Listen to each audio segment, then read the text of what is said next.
Hey, what's up, everybody? We are back. I am Manny Bothans, and you are listening to the Manny Bothans' primary podcast. I am so sorry that we've been gone for so long. It has been absolutely a nightmare trying to get my audio settings to work with my computer. Finally, I just decided to throw money at the problem, got a brand new headset, and have a completely new audio setup. But it works now. It's awesome now, and we're back. We're going to go ahead and start off with our intros. We're going to do our intros at the top from normal. That is going to be you, Azalis. Hello, I'm Azalis, and I'm in Goonswarm Federation. I write guides with INN. I am a Gooniversity mentor, and I fly Logi a lot. And God bless you for it. Logi Bros got to stick together. Why don't you drop some amazingness on us there, Jay? Words, English, come on. Jay Maricati, I fly with myself now. AFCON, Imperium, Darkness, all the way back to Bob. And these days I just mine away. Awesome. Lockfox. Hey there, I'm Lockfox. I run the Eve Prosper Market Show. I like a self-described graph pornographer. We do market reviews every week, but sad news is sad. Next week is our last show, so tune in while the tuning in is good. That's gonna really cut out some. I'm gonna have to find some way to fill that time, Lockfox. You know that, right? Yeah, well, you can go bug. Geez, this is why I don't drink before shows. I can't remember anybody's names. You mean DeLone Wolf? Roden is actually who I was going to pimp. He's at EventTV, and he's doing a lot of what I was doing. And then there's Christopher Mellon at Eve News 24, and also on YouTube. He's been doing mineral reviews. Cool. I'm also a big fan of DeLone Wolf's Eve Talk Market Show. It's pretty awesome.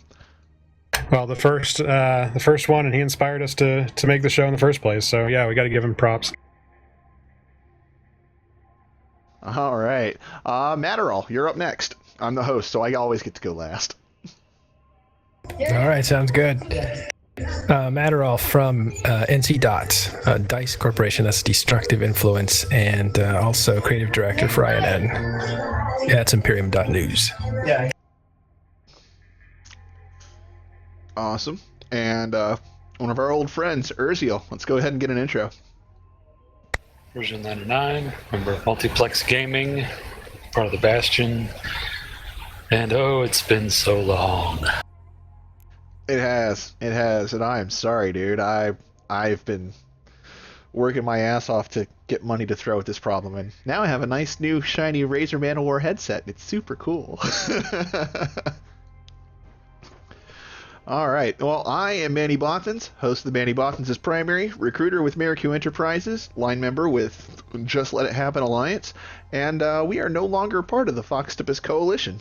Foxtopus has gone the way of the dodo, and we have joined, I want to say, what is it, the Vanguard? Yeah, we're flying with the Vanguard now. So you don't have to declare your favorite waifus anymore? We don't have to, but we still can. What in the world's a waifu? Oh, we'll have to illustrate it for you.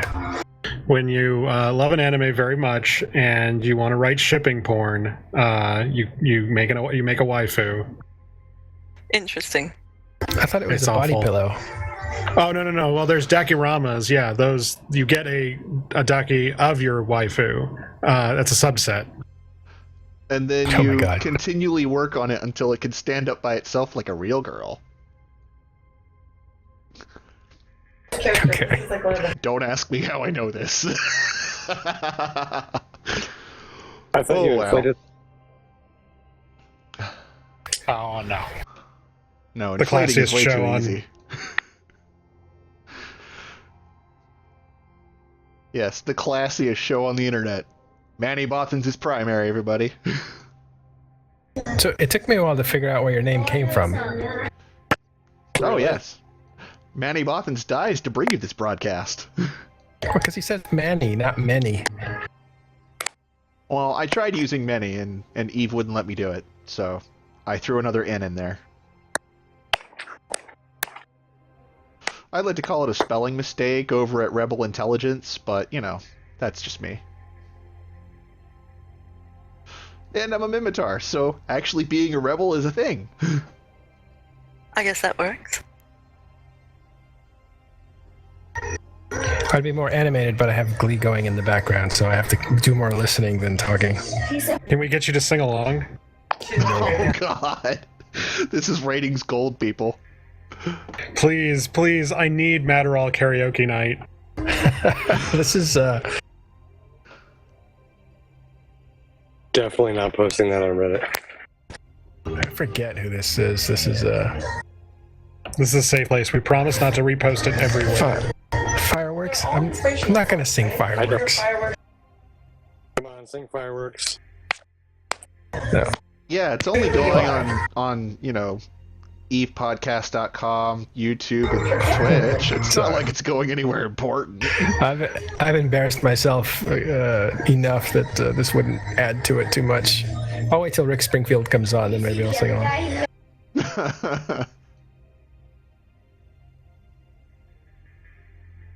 Yeah, but Lockfox, super sorry to hear that you're not going to be doing more shows after this next one. That's sad making. I'm sorry. You're right. Well, so... Oh, you changed your mind? No. So one, I reserved the right to come back if things get super interesting, like if there's a major war and like everything goes to shit for like 2 weeks. Nothing will stop me from turning on the tools all over again. Like they're all going to be running in the background. It's all automated anyway. But like real life and Eve have diverged so far right now that I can't do it. I'm sorry. And I mean, nobody truly quits Eve, right? Even the guy who I flew with in a locals only corp, who if he heard you say Eve at a party, he would corner you for an hour and tell you his story about how bullshit it was that he lost all of his stuff doing something really, really stupid. And he rage quit Eve and how only sociopaths play that game. And he's back now that it's free to play. So like nobody quits Eve. So it's not like a flame out of, the CCP is stupid and the game is awful and when they open the door I'll be back, you know, like no, it's that I'm busy. I'm a busy adult. I have shit that needs to get done, and though if I may skip ahead in order for self-promotion thing, I will not be vanishing from internet podcasting, broadcasting. I would like to relaunch something more in a dev fleet centric, like let's learn how to code thing, and there might still be some Eve ties as we get that off the ground, but like it's time to spread the wings and do bigger, larger other things. That actually sounds pretty badass. Yeah, it does. I'll listen to that. No. But even when people leave, it feels like someone's gone to heaven, you know, like it's not a bad thing. You actually rejoice that somebody's returning back to real life. I was saying last on this week's show that I'm retiring to Space Florida, and I'll drive my space Cadillac around and complain about the space food and all the space traffic. Get off my space lawn! I retired. So what is Go down Space to the space Florida? bingo piler. What's that, like Ren's? I call Ren Space Acapulco. No, I don't know. I would think that not New Caldari, but where is Old Caldari? Is that in Perimeter? Because I think that's where I'd probably put it. I forget Yeah, what's the Galente home system. So I Dixie? remember the old Caldari and Galente Prime were like in the same star system. Yeah. No, I don't think it's That's- Dixie. It's Luminar. Luminar, that one's That's right. it. Yeah. But I think the center of Galente space, at least where the government is Valor, if I'm not mistaken. Wouldn't surprise me. I actually went and bothered to clean a ship. I can actually see the difference. Is that when you just repackage and redo it? No, there's actually a clean ship button in the selector for the skins. You can actually. See, this is clean this your is ship. why you shouldn't. This is why I have to leave. Is that I don't know any of the new features that keep getting added. Yeah, I'm so I hear far ya. behind. Oh, I dude, hear this you. one's So been there bad. forever. At least since skins came out and were selectable from the fitting screen. Oh, I don't remember the cleaning thing. Yeah, no, it's like that's the thing that makes me not want to keep doing the weekly show, is that like I'm so far behind on the meta that I can't even do the like stay one lesson ahead of the kid teaching thing. Like I can't even. It's so hard to keep up just with the amount of hours that it requires, and they're not the hours I really want to be spending. If I may be so crass. Yeah, it's I'm behind, and I do a weekly show, and it's hard to predict what the news cycle is going to bring because it usually changes like on Friday. So preparation is kind of hard to do, and I was broadcasting live. It wasn't that long ago, and I forgot how lasers worked. Like that's how bad it is. If you don't stay up on it every day, it's easy to get left behind. Indeed. Yeah, surprised at how easy it is. Like, yeah. Well, and the thing that helps keep me honest is the fact that we have a pretty active community between the Discord for Prosper and the Tweet Fleet Slack and the Tweet Fleet on Twitter. I can at least get a bit out, but like recently I've had to cut our Eve out of my news cycle because it just turns into so much meta circle jerk, and I can't get the signal from the noise anymore. So like it's like I said, it's really hard to stay on top of things, and not having an active corp and active operations means that like it just means that I can't do the job I'm expected to do very well. Yeah. What about Eve News 24 INN? I used to have them on, so I used to have them on my reader, but I've been using less Feedly, so getting that news has just not come across my feeds. Because RSS-based distribution is kind of, I don't know, it's not really fitting my media diet these days. Yeah. I had that same problem. The only reason I started writing for groups was because I used to read my RSS feed every day. Yeah, But I mean, I like, wonder, compared to been trying Reddit, to add though, are those media- sites any good? Like, are these sites good compared to Reddit?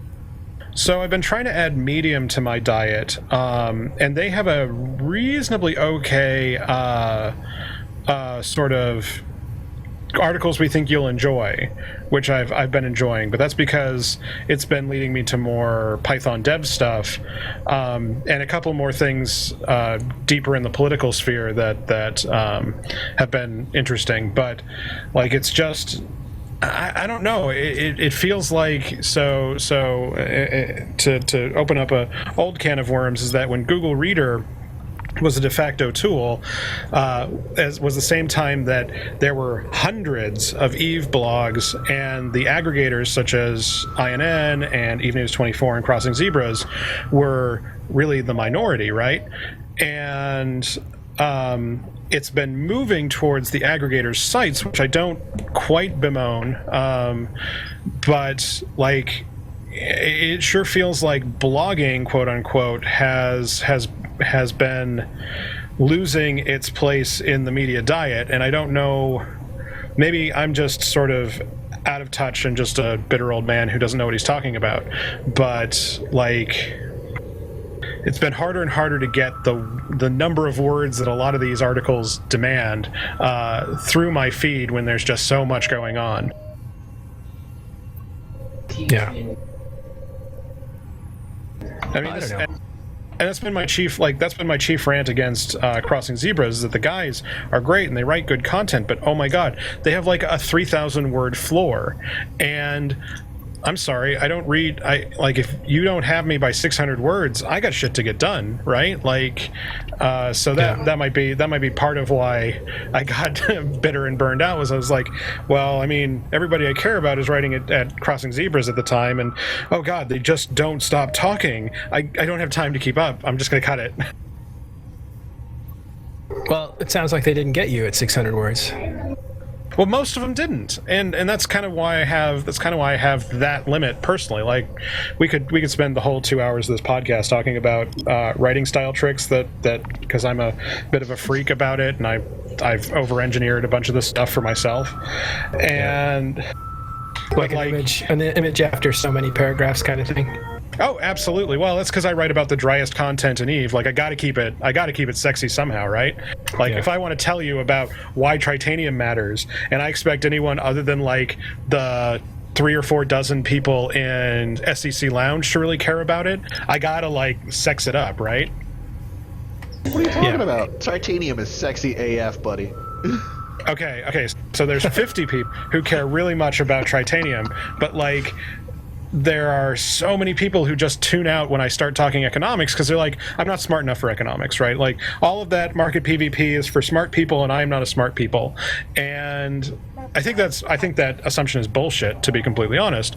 But like, that's why I designed Prosper and the blog to be the way they are, is that we talk about extraordinarily complex topics, but we do it in such a way that I try very hard not to lose people. Like, I try to be like, yeah, we put a machine learning engine in here, but it's not that hard. Look, you can click here, you can run it on your own machine. Like, it's just a package from these guys, and they've got PhDs, and not even I know how that works. Like, not even I am smart enough to figure this shit out, so don't even worry about it. But like, here we're using the headline machine learning in Eve, but try to make it like, no, seriously, it's not that hard. Even you can do it.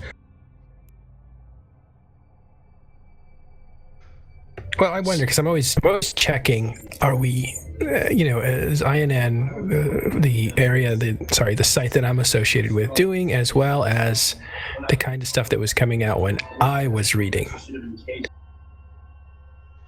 Because I was eating a lot of articles per day. Like, I was reading a lot for years. That's kind of how I am with podcasting too. I mean, I started my Eve career listening to Podside. I mean, listening to podcasts is how I got into this, and so from time to time it's like, well, how am I doing compared to the other podcasts? And then I realized that my shit is way too casual. It is just like, meh, whatever. I like to keep it casual. Well, there's always an audience, as long as inertia comes first when it comes to this sort of content stuff, is that you, one, make the content you want to see, and two, you find out that there's a whole bunch of people who do want to see the same content as you, and inertia builds and you snowball. So as for quality of articles, it's been hard to say, because there was like, I'm a little burned out and jaded that by the time I left reading aggregators, I was a little bit personally frustrated from I write extraordinarily technical pieces, and I would end up in the top quartile, like in the top 5 or 6 dudes writing articles every month, but I would never get top 1, 2, or 3, because those would always go to awful loss of the day, because those generated content, and that was the sort of thing that ad-driven news sites really profit on, is the sort of, hip shot, comment generating, visceral, emotion-y, sort of bite-sized pieces. And I mean, I was frustrated about that. That's why I split off, did my own thing, built my own brand. And I don't mean to bemoan that as a bad thing in general. I mean, that's the state of internet journalism, period, right? Like, to think that Eve is immune from that is just would be just silly, right? Oh yeah, absolutely. Let's see. Well, I don't know if this bears the subject for the show, but I wonder what dynamics have happened that have caused the media to kind of choke itself out the way it has. Well, I mean, if we're expanding the scope to IRL, I think that the fact that that we're so hesitant to pay for the sort of actual capital J journalism that we expect to see drives has sort of ended up with everybody understanding the same equation that, like, 1, people won't pay. 2, we need ads to pay. 3, how do we get ads to pay? Well, we need clicks. 4, what generates clicks? Cute puppies and anger pieces and listicles and editorials. Those are easy to make, easy to do, and as much as people say they don't want it, they still click on it, so we still get paid. So, like, when it comes to free journalism and free sites ad driven, like, I understand why we got here, and I know that most of the Eve sites are actually trying to actively combat the worst of it. Like, nobody's truly trying to be BuzzFeed of 10 reasons why the Rifter was amazing. But, like, if you wrote that post, like, you get 100,000 clicks, right? Yeah. So like, I want to know what listicles are. That's what they are. Like, it's the 10 things you didn't know about blank. You won't believe number 4. Oh, yeah, those. And, like, I think that most of the people are sort of like, you use something too much. Once everybody sort of figures out the algorithm and everybody sort of starts doing rote work, people start to catch on to it. Like I personally believe we've seen a little bit of a pullback since the election with the most egregious amount of CNN coming around and actually, maybe actually trying to do some real journalism. But, like, if you're ad driven, if you are 24-hour news trying to put out 24 hours worth of content across however many channels, so that you can get however millions of clicks you need to get every month to keep the lights on. Like, you don't do the hard thing. Like, that's not economics. You do the easiest thing that makes you the money. That's how economics works. Gotta interrupt real quick. Thanks for the follow, Cypher. But that's if money is the driver, but that is an incentive, and it's a powerful incentive. What's besides money, what else would drive you to do stuff for Eve? And how long would that last? Explosions. Metagame. Spying. Not to play Eve, but to talk about it. So for us normal dudes, our slower level dudes, I don't think the dollar amount is as important. There are things more valuable than money in this kind of realm, and, like, that edification of, I have an audience and people are listening to me, and, like, I have influence beyond just me, and, like, that's the same reason people run mega alliances and do all the work they do, is that, like, it means something to a community of people, and community building is absolutely 100% a valid thing. Like I said, I made Prosper because I was looking around and, like, why is nobody doing this? Why hasn't somebody done this for me? And I was like, fine, you know what? I'm going to make the show I want to see. And that's how we got here, was that you just make it, you do it, and the people come to you. And it just takes time and energy. You're keying up there. But I think you're onto something, though. That is, and I'm trying to figure this out for myself. Like, what motivates me to stick with it after 2 years, basically, of a lot of work, a second job, really. When I was referring to metagame and spying and that type of stuff, I was talking about the media. I mean, a lot of stories are driven by metagame or coups or this move or that move. Yeah, but, like, very few people are privy to that kind of information. Like, you might be one, but of the guys that I talk to, the guys that are actively being spy masters and stuff like that, it's hard to get, like, an actual story out of them. It's just a lot of fragments of information that are hard to decipher. Are you trying to drop a hint? Yeah. No, I'm saying that in general because you're not the only. I mean, other people out there too have the same access and issues of trying to bring all the details that add up to something into a context that people can read and understand is a real trick. So what? Telling a good story is definitely a draw to be a writer.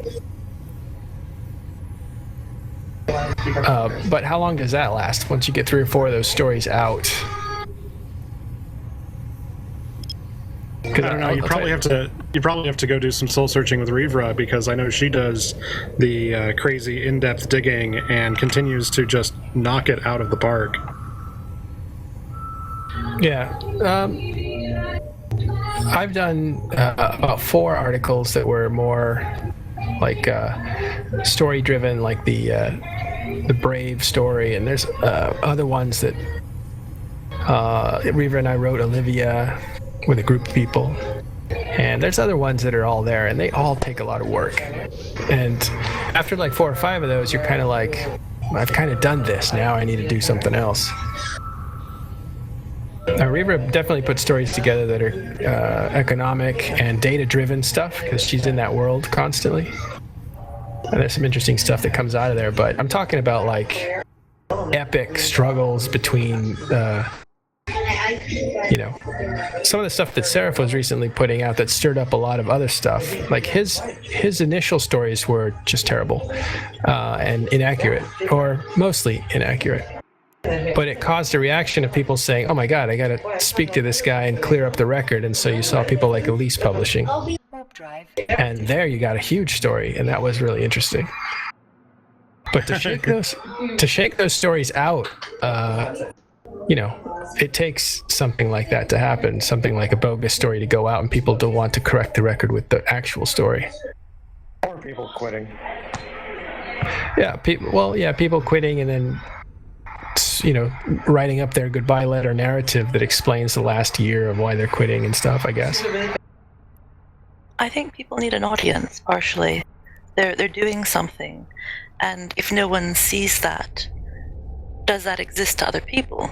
So I think one thing that motivates people is to get that narrative out, the story out, to have the audience. And so I think that influences, but also like just a passion for what they do, and that can wane, can be spent, and I don't know exactly how you maintain that over years and years of time. Sometimes you just find new things to do. Yeah, I mean, I have a theory that people run on. Jesus Christ. Some people do. Some people do. I mean, Well, if they do, they probably find new things to motivate them. I've got to go off topic for just a second here to just be smarmy for a second. What does a wormholer like less than somebody else in their hole? Somebody else streaming in their hole. These guys don't like me at all. Sorry. I will bow out and let you guys continue your conversation. So, like, to talk to it, how we got here, and the sort of real story of, like, part of the way I got to doing Prosper to where it is this whole, like, everybody would talk about Eve economics, and half of it was that where is the group of meta guys? Like, you talk about you get like the guys like Stay Frosty all kind of know each other, and you get a lot of the null people really know each other, and even big groups of high sec people might like coalesce into stuff, but like the economic sphere is really extraordinarily separated, that everybody's out for their own, I gotta protect my secrets and whatever. And so, like, part of it was that I wanted to get more of those guys under one roof, all talking to each other, because to be honest, I was so tired of the same like 10 misinformational theories about, I mine my own minerals, they're free, and who gives a shit about accounting because I don't care if I'm losing all my money to taxes, and like, I found one thing, I'm never going to move off of it because it makes money today and I'll never think about it ever again. And like, there were all these sort of things that I wanted to do. And like, if Eve is as serious business as we all claim it is, like, there should be room for a quote-unquote 538 style show inside the Eve meta somewhere. And so I went and I made it because I had some work stuff I wanted to get out there that I wanted to work on to sort of chew through some problems, and that's always been a back piece of the whole show, has been me learning from work and then learning at home and then taking that to work kind of thing. And the thing that kept me going this long, like, I was actually going to probably close down the show right at the end of 2016, to be completely honest, because I've been at this new job for about a year and things are getting super serious, and like I have stuff that I really need to commit to, but like the community was staying strong and showing just an exponential amount of support that I really wasn't expecting for, so I doubled down to get back into it. And if I may be completely blunt, part of that was that we had a huge surge in our Patreon, and I was like, oh my god, now I have this guilt that everybody's paying me all this money. So, like, I know you're not supposed to talk about money, but that seriously was one of the things that kept me on the air for like an extra 30 shows, was holy crap, we're the most, we crossed the highest point that Hydrostatic was at, and I was like, well, I guess we're successful. I feel guilty walking away from something successful, right? Like, damn. There's so many people out there who would kill to just take what I have and run with it. Like, Locke, you're an asshole. What are you doing? People are giving you money to talk about fake internet strips. How much was Hydrostatic making, and how much were you making? So Hydrostatic popped out at 120, I think, before everything fell apart, and then we blew past that at the start of the year, but we've been walking it back since then. So I mean, we're at like 100, I think, or I think Patreon thinks we get 120, but we're actually a little under 100. That's really good. And like, when it comes did it feel really good to pass Hydrostatic, by the way? Oh yeah, well, Hydrostatic had the problem of there was one sugar daddy who was like giving $40 a month or something. So like that skewed the numbers way out of proportion, and people still love the living shit out of Hydrostatic, which a little bit floors me because it just seemed like three dudes just sitting around talking about bullshit. No, it was good. It was good. It was totally organized. It was concise. It was like nothing wasted. Yeah, it's too bad one of our hosts decided to be a complete dickbag. I should send you the logs. Oh yeah, send me the logs. I want to read them. I can say I'll write up the story. What actually happened to Hydrostatic? I almost did that for April 1st. So close, and then I realized that I respected Phi too much. Oh, I love Phi. I actually like all three of you guys. But it's funny to see how things, I know working with people is difficult. Believe me, I'm difficult to work with too, but you can still like everybody. It's just working together just isn't possible after a while.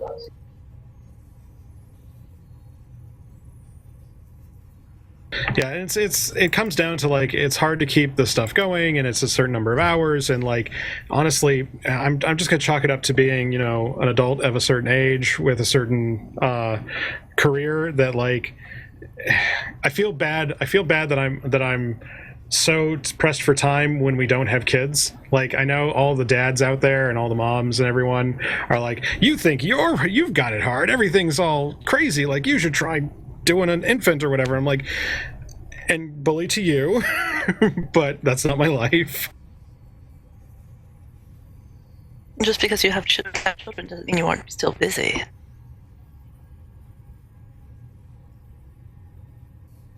Yeah, well, children are, and not to get too far off, I'm going a further tangent out from this tangent, but children, it's not just they involve time, but they involve concentration. So you can't, at least for a while, you can't do something and watch them at the same time. You got to watch them, and that's all you're doing.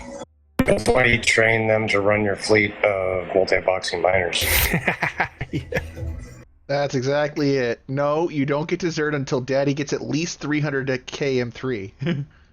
Oh, come on. No. You got to go hard mode. Get your toddler actually FCing because, they got good he'd be drive. way more mature than some of the FCs I've flown with. There is that. No, I'm making mine a dread every night.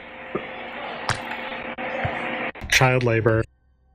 So look, Fox, Yeah. you've been talking about some of the stuff you're doing, and your minerals aren't free, all this stuff, and I'm just like, wow, I've spent the last 4 hours doing exactly some of this.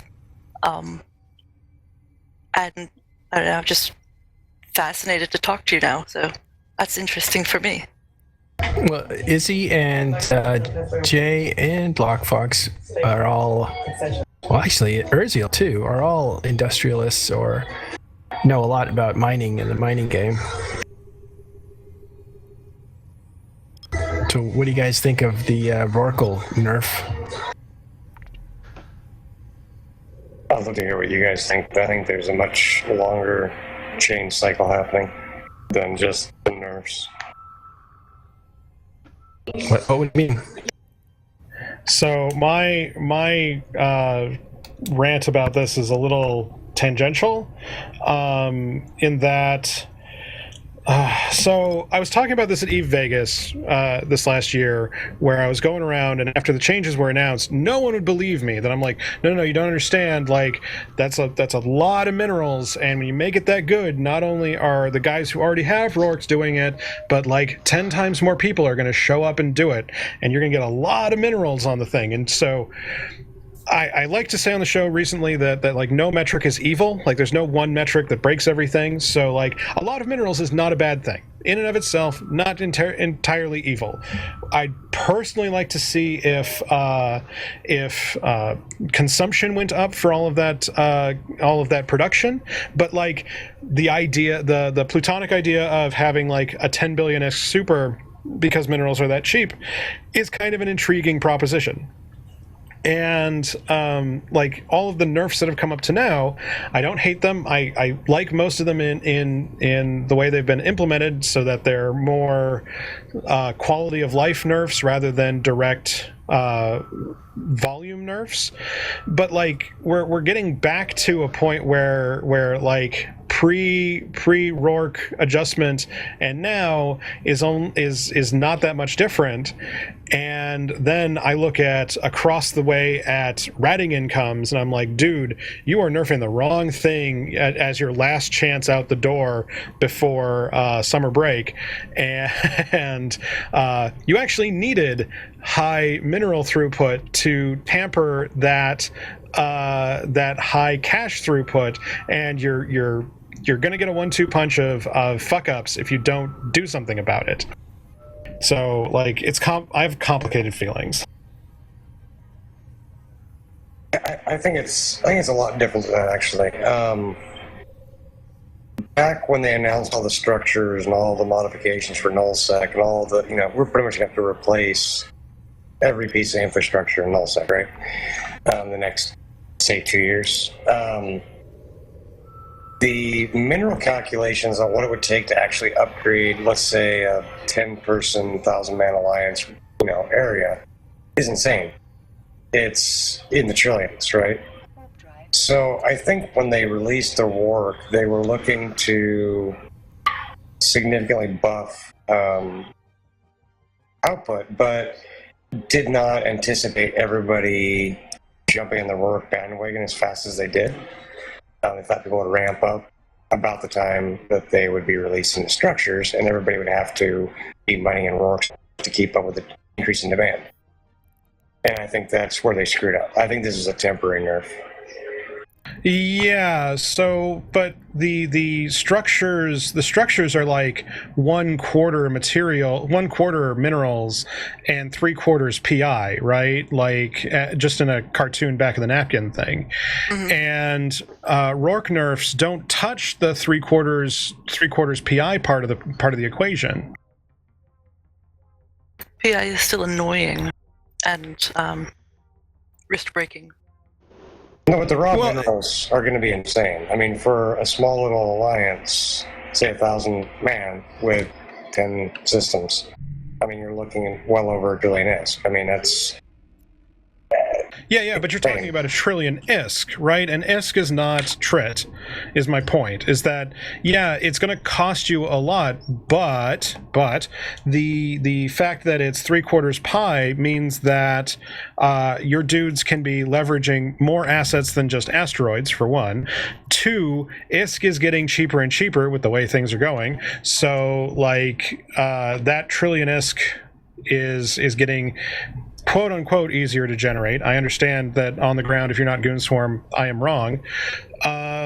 But like that part of the equation, I actually like. I like the fact that that's a huge driver for having to crunch a lot of material and do a lot of activity, and it means that you and your dudes have to be out there grinding money and building the things and defending the stuff and redoing infrastructure and like that drives that I like. But the mineral part of that equation is completely bonkers upside down right now. Yeah, but the actual numbers on the new structures have not. I mean, they're not in game yet. So, I mean, if you look at, say a trillion ISK for 10 systems, that's still, 250 billion ISK in minerals. I mean, 1,000-man alliance couldn't afford that. Most 1,000-man alliances could. Yeah, well, but how many Titans are you driving? Because those are 100 billion apiece. And those are mostly minerals. Those are like 99% minerals. Mining isn't taxed anyways. So how is the Alliance going to raise money from strictly people mining? Well, and organizational, yeah, you've got a great point there that getting organizational level money from a personal level income stream is a enormous pain in the ass. Well, they're going to have to do mining ops. I mean, it's simple as that. And they used to do that back in the day when people forget when they actually, first came out with Titans and stuff. Everybody was mining. 100 miners mining out of Titan, and it was an alliance effort. There is a way to tax that, actually. You don't tax the mining, you tax the refining. Yeah, through the structures. Some people mine and they don't refine. They just mine to sell. Yeah, then you're going to get your tax from the poor sod who reprocesses it. Well, what if so they, where she's going is the import-export numbers are insane. And if you look at drone lands or other areas down south, the export versus import is way lopsided. Most of that is from compressed ore and ice going up to ISEC.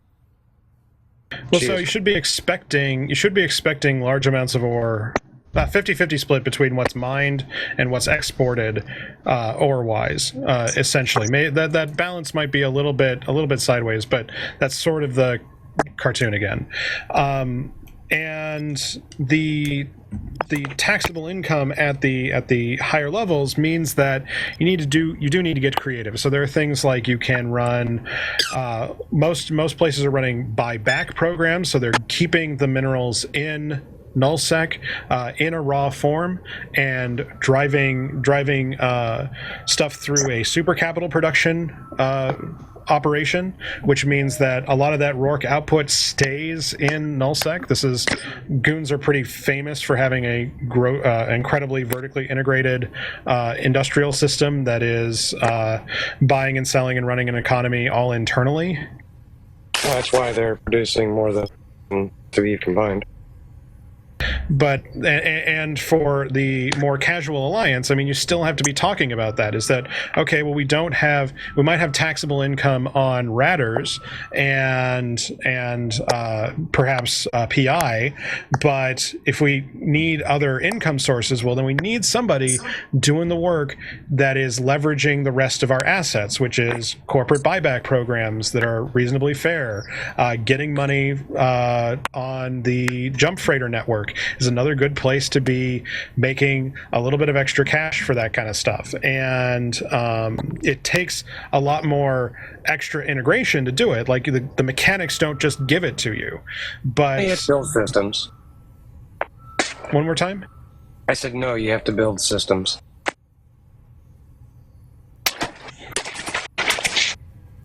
But like, I mean, if you're sitting here thinking to yourself that you're going down the line and saying, well, we're going to go get the new moon mining, and that'll fix whatever because we'll be able to have more actively getting more stuff out of the moons. Well, the question, the thought experiment I have in your brain to put in your brain is that so Fozzie went and basically doubled mineral output with the Rourke. Maybe even tripled it, thanks to the Rourke buff. And you're going to go be putting moons in a more active mining situation, which I like the idea of seeing. I like seeing people working for their money. But the amount of material coming out of those moons for the amount of man labor you're going to have to pay for, well... you're not gonna have a bunch of dudes show up for a 2 billion ISK a month moon and mine it every day or once every weekend, like for just that you have to now cut a 2 billion ISK moon between 10 active miners now. That really cuts your bottom line out, right? You don't think the value is going to go up on the moons when they make moon changes? No, I think it's going to go down. And I think it's actually a pretty good idea that it goes down because where Tech 2 sits in the meta, what I think you'll end up making is that you make less per unit, but the net consumption of units goes way up because I think that Tech 2 where it is right now is too expensive. Tech 2 ships are useful in their place in the meta, but not when they're trying to compete against pirate ships at the rate they are. When you're saying, do I want to pay twice as much or 3 times as much for a Tech 2 ship when I could go buy a faction ship of some sort that does everything and costs me a third as much, then Tech 2 has been slumping hard, super hard. So if I were CCP Lockfox, I would want to basically maybe not have, but somewhere in that neighborhood, the value of the raw moon materials. And I think you could just leave the equations the same, and as soon as it becomes easier and more active for people to do it, we'll get to twice as much productivity. That's my brain theory.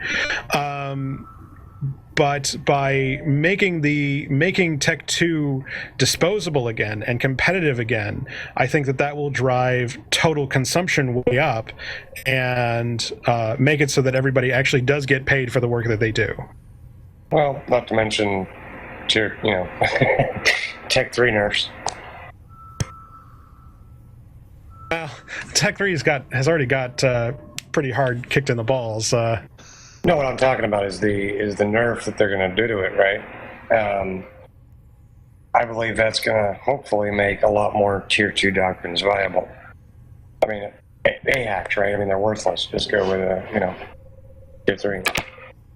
Well, and yeah, I mean, AHACs is the classic place to go to, but like AHACs are also competing against pirate battleships, right? Those are in a similar price bracket for their use, right? They're still in a 300 mil-ish bracket, 300 to 500 mil-ish bracket where you're putting your F1 fleets into, and like, I would pick a pirate battleship over an AHAC most of the time, unless I'm running a much smaller fleet. Even if T3s are off the table.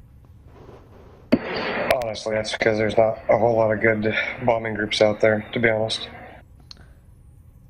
So yeah, and like, this is why, for instance, on my show we talk about strontium and we talk about bombers as our two big SOV warfare canaries, and like nobody's flying bombers out there almost at all, and interceptors don't really have a place because kiting T1 still takes over. A lot of the Tech 2 cruiser space is dominated by things like VNIs and Helas.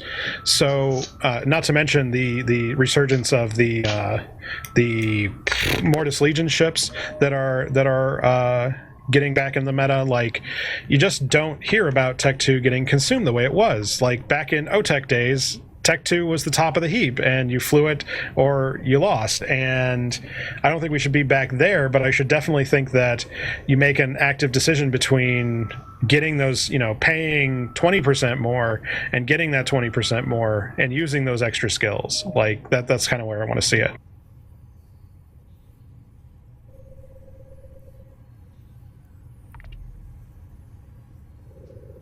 Yeah, when you talked about Tech 2 versus Pirate Faction, I immediately thought, my money making activity. It's a choice between a Gila and an Ishtar, and honestly, Gila wins hands down every time. Or Not maybe because Vector versus Ishtar. I mean, maybe Vector's almost as good.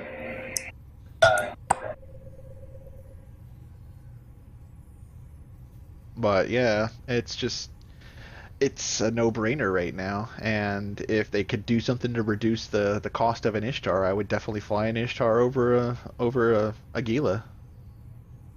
Well, and what I've been seeing for the last 6 months since I've been running it on the show is that top 10 ships have been the same top 10 ships by value. Basically, the mix hasn't changed. The only thing that's been added now is since the Rourke drones get kill mails, that's finally starting to show up in my stats, and I love seeing that. But like, it's been for 6 months. It's been Helas and Rattlesnakes and Ishtars and Asteros and Macarials. Like, this has been the mix for 6 months, and there's been no reason to get off of it. Because, well, Macarials are amazing for what they do, and there's not as many great counters, and it's kind of just a push money, receive bacon kind of thing. And I know that as we get lower, you get lower in the engagement stack, and you talk about smaller PvP, yeah, things get more interesting. But at the top tier, the F1 fleets drive a huge swath of the economy, and if they are not, if the top F1 ships are not consuming materials, then we're gonna end up in a shitty situation. The fact that these pirate battleships are top of the town, and they barely use any minerals when you build them, like, they're just ratting. All you're doing is washing ratters' hands. You're not actually getting any of the minerals out of the system. Thank God Glee finished. So you're not going to sing for us? No. Oh, that makes us sad. That ship has sailed. I've been listening to some of this talk about the minerals and stuff. The pirate battleships should be going up in price because they were generally based on mineral cost plus acquisition of blueprint cost. With acquisition of blueprint kind of hitting the floor because there's so many people ratting right now, and I guess there's certain circumstances that allow the BPCs to be discovered quickly and all that. The only thing that was keeping them, the thing that was keeping them low was just the mineral cost was so low. So those have probably gone up, haven't they? No, it's been driven by use because there's so many blueprints getting farmed that the value, the rarefied value of drops is basically zeroed out. Right. So that leaves just minerals because that's all there is, blueprint and minerals to those ships. Yeah, they don't take that much in minerals. Oh. Looking at the Macarial, it's something I've been doing the past couple days.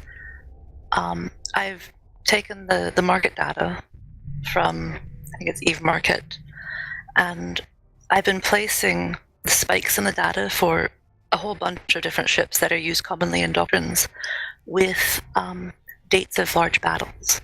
And looking specifically at the past Winter War and the Casino War, looking at the big engagements and which doctrines were in use and seeing the same spike over and over again in the sale price, etc., of each ship. It's been rather fascinating. You mean once a big battle happens and a bunch of Macarials are killed, you'll see a spike in purchases of Macarials off the market? Yes. And you'll not only see Macarials, you'll see Guardians, you'll see Oneroses, you'll see Proteuses, things like that, just depending on what fleets are being found. I probably have about 20 graphs for that at the moment. It almost sounded like you said I have an app for that. I am the app. This week broke. Fuck.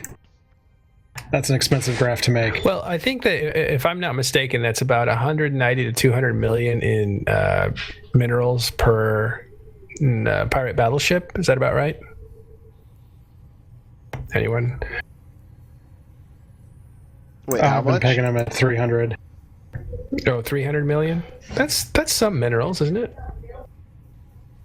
But yeah, it's not like when Megathrons. Well, it might be like with Megathrons, but they don't die. The thing about is they have to die to count, and Macarials only die in very large swaths when somebody does something stupid, and then everybody dies. Dronica says that it's only 100 million per battleship, which is substantially less. My graph is messy, talking but I'll about send the mineral cost. Yeah, the 100 million in mineral cost plus the 80 to 250 million blueprint cost. And that used to be a lot more. I remember back when I was living in Fade, flying with SMA, bought and fit up a rattlesnake, just Tech 2 fits, not even a really big blingy fit. I was spending like 750 easy. Oh, they were well over $1 billion at 1.2 billion. Oh yeah, pirate battleships back the last time I bought them was it was $1 billion a hull no matter what you picked. Yeah. And that was back when Incursion was the making too much ISK for too little effort crybaby thing on the forum.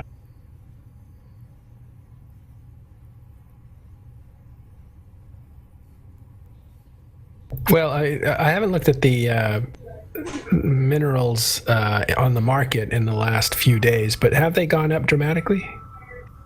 We've seen some spikes. There was some stuff ahead of the announcement that's fishy that I called out on the show. One, that Zydrine was bought up like 3 or 4 days ahead of the change, and it was a really big single dude buying up, which is fishy.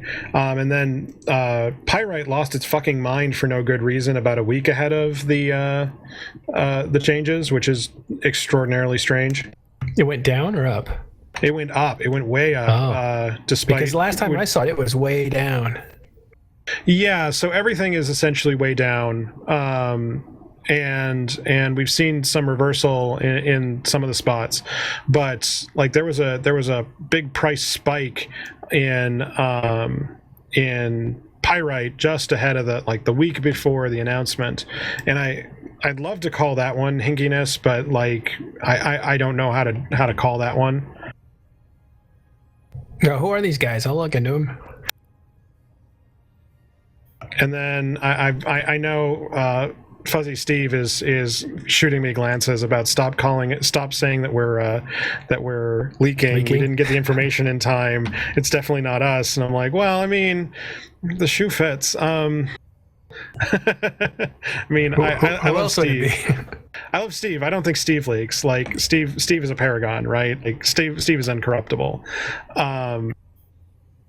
But there's something. Somebody bought like 80 million unit of Zydrine out of the fucking blue, and it was like 4 or 5 days before the forum announcement. Didn't even put up buy orders. They just bought it, right? Yeah, they bought sell orders and they reset the price. And like, you might be able to justify that as a price reset because the price of Zydrine dropped under 1,000 and they might have been trying to reset.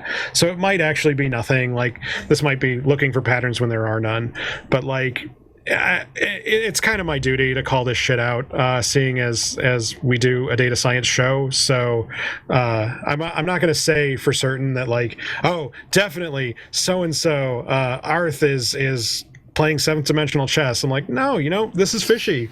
And if tinfoil chewing is your thing, if tinfoil chewing is your thing, then maybe you should like maybe I want to beat what's his butt? Who's the guy? Gevlon. I want to beat Gevlon to the punch for something at once. What were you saying, Urziel? That Earth never buys in Jita? He could. You wouldn't. If it was Zydrain, you wouldn't buy it in Jita when you could just get it. You could get tons of it in Delve. Well, yeah, and that's what I'm being facetious. Like, I honestly don't think it's Earth. Like, this sort of dumbass move is not a thing I expect someone in CSM to do, but I expect somebody's friend who is in CSM to do. Like, exactly. I know how to do this, and then somebody spills the beans and does something stupid. Because, again, you'd have to be a special brand of stupid to do it as CSM and not cover your tracks. Like, actually spin it up across 1,000 proxies or whatever you're gonna do. And especially people like Arth and some of the other big industrial powerhouses, like they're not going to play that game. They've got a supply chain that's going to pay the price they set. Yeah, it's we know they leak, right? We know CSM leaks. They have for years. People who are in the CSM, yes, it hasn't leaked. Yeah. So it's not fair. They hand it off to their friend, and their friend, buys up 80 billion of something. That just, it's logical. It looks like it can happen, but they definitely have enough separation there not to have it fall back on them. In other words, it's plausible. Like, I don't see how out of the blue somebody would buy up 80 billion units. Buy, not just set buy orders, but buy outright, because then you're in a hurry. Yeah, and it was definitely like over the course of 2 hours gathering up every sell order. So, like, again, it's probably nothing. I am not internal affairs. I could never prove anything, but like I've done similar reporting back. What was it? CSM 9 had the stuff where the capital changes were leaking, and it triggered our analysis tools too. So like, it was more than just hearsay. Like, it showed up in our data. So when there has been leaks that have been provable, I guess, you have seen it also reflected in the data. Is that common, or is that just that one time?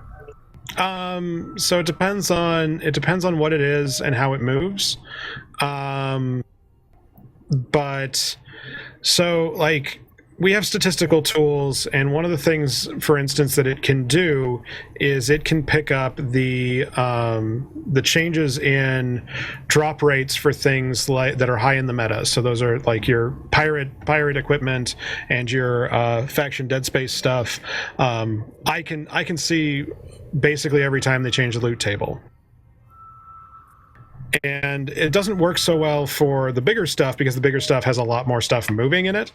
And but like when Plex goes off the fucking rails, it sets off our tools. When we see big resets that come ahead of dev blogs, like, it sets off our tools.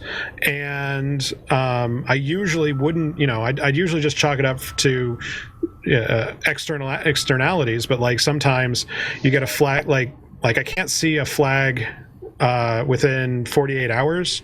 It has to, the pattern has to have been ongoing for more than 48 hours. And like, we triggered Zydrain with one of our heaviest flags this last week. Yeah, that sounds suspicious. And the week before that, we saw something hinky going on with pyrite, but I couldn't put my finger on why the pyrite price was moving without actual unit disparity really moving around. Like, that one I'm still digging into. I don't know what the fuck's going on there. Yeah, but I don't know if you would make the money you're looking for doing that with a low end material like that. Yeah, you would. When you're trying to control the market, you would. I imagine you would have to buy a lot of it. You would, because it's so common, but if you get the money. Well, so again, when we talk about controlling the market, I think that a lot of players out there I think a lot of the vets get it, but there are a lot of players out there that I don't think understand what really goes into that level of market PvP, of trying to drive the invisible hand. And it gets, the more common the item is, the exponentially more difficult it is to quote unquote control the market. Because like the problem comes down to supply. Like if you wanted to, for instance, and this is something we saw, Iron Bank got burned on this last year, is that he did a joke where he bought out every Macarial and spiked the price, but he spiked the price for like 6 hours while every Macarial in high sec was then flown into Jita to backfill the high orders, and the price was reset by the end of the day. And it's like trying to take a cup of water out of the ocean. Yeah, you make a hole for like a second, and as we get higher up in the activity stream, like doing that kind of shit to minerals takes a much larger wallet to really affect something like that. It's 10 trillion to do something like. Yeah, and like leveraging trillions outside of Plex is kind of. I'd put it under kind of a waste of time because it's hard to get your money back. Yeah, it's hard to. Yeah, that's why I think that would be less likely to be something. I just would look for it in a place where there's more of a choke point, because then you have better leverage over the system than if you do something that anybody couldn't backfill. Yeah, there's different ways to do choke points. Like you can use the space around you as a choke point. This is how a lot of the nullsec markets will end up working, is that you'll pay my price because I'm here and you just have to deal with it. You can control the price by doing supply tricks. This is something that ProBagBear is very apt to do in a lot of the T3 markets. He just loves screwing those up. And I'm not saying it's not possible. It's just that we talk a lot about like some magical speculator out there, and I get frustrated when I'm like, I don't think you really understand just how much tinfoil you have to wear to be that speculator, like just how much wealth you have to have at your disposal to get there. But that doesn't mean that there aren't people that's their end game. Yeah, but like if that's your game, then you want to make money doing it. Like you don't just crash it for lulz. You're trying to make bets to make your hoard of coins bigger. No, I say controlling is different than crashing it. So like there are places to control. Like we've seen Goonswarm in the past has controlled the oxygen isotope markets because of the way that the supply chain works for that. It's really easy to suicide bomb the miners because almost all Galente high-sec ice is in 0.5 systems. So they were able to do the original ice interdiction extraordinarily well by leveraging both power and economics together. But like when we saw, damn it, I can't remember his name, guy who ran Minilove try to do Caldari ice interdictions, they failed spectacularly both times, and it only ended up being a Ponzi scheme so that the guys on top washed their ISK through the guys below them, and really the only people getting screwed by the thing were the line member people and maybe some high sec puppies. But like the shutting down the EVE economy, like if you don't use the mechanics of the game to your advantage, then you can't do it. Like it takes more effort than you really can muster, and even Goonswarm does not have infinite resources. I mean, probably longer. Sorry about that, guys. Sorry. What were you saying, Izzy? I wasn't saying anything this time. Oh, I'm sorry. I thought you were saying something.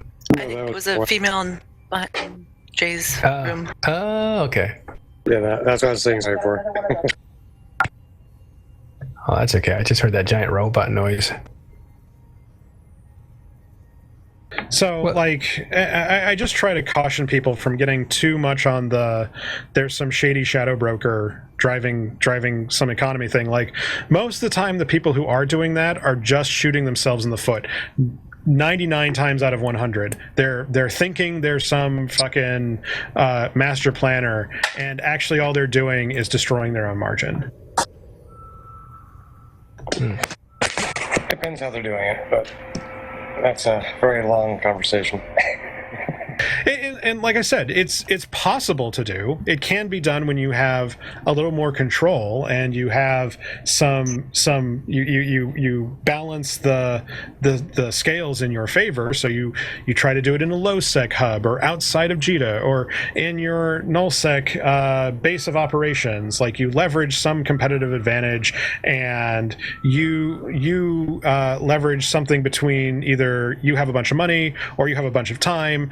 And, like, of course, the economy moves because at some point people are lazy, and there's money to be made on lazy people. But this like I said, the shadow broker thing, that's like, I'm gonna get 200% markup on this thing, and I'm gonna list it, 3 jumps out of JITA in the same region, is just freaking, has a hole in his head. No, I'm talking about the person that has the tens of trillions of IS that can literally just control price wherever he wants of whatever commodity he wants to control. Well, but the trillion-esque funds aren't. I think there's only 1 or 2 that are run by individual dudes. The trillion-esque funds are group funds that have more to do with alliance finance than they do with individual.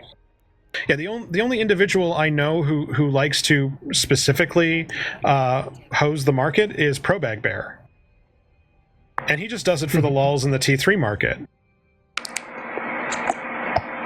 Well, the larger question was these nerfs to the Rorquals. Do you guys?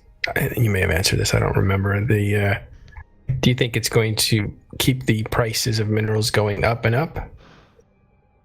Or do you think there's enough stuff that was saved of people buying up stuff for a rainy day that they can slowly let that back on the market to kind of nullify the price hikes?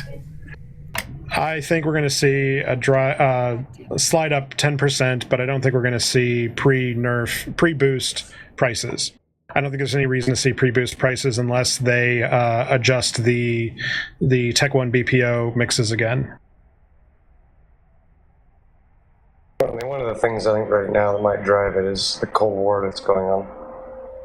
I mean, that definitely is going to have impact. Well, the building of super capitals, you mean? Yeah, well, they're so enormously productive, and they continue to be productive. The problem is, so the problem I have with this Cold War is that we've got sort of a perfect storm of badness going on the economy side of things. One, we have unprecedented levels of wealth coming through the NPC bounty system, which is going to run havoc in the Plex markets, especially as we go into the summer, where we tend to see the lowest activity of the year. And this is going to cause problems when we're talking to the alphas out there, and they sit there and they go, well, man, I have to grind $1.5 billion to play the game. I have to grind 1.6, 1.7 billion ISK. Like, if there is no nerf, I'm willing to put on the books that I think that the November spike could get us to 2 billion a month Plex prices, which is so I personally don't care. Like, I personally, whatever the price of the thing is the price of the thing. Like, this is the EO anarcho-capitalism thing. But this becomes a really hard decision to do when you're sitting there grinding, and how many days am I spending grinding cash, and do I have the dollars to just buy it straight out? It really starts to mess with the player stats and what am I going to do to make that money as sort of the water runs out of the reservoir. We will see much less profitable activities to do, is kind of my worry.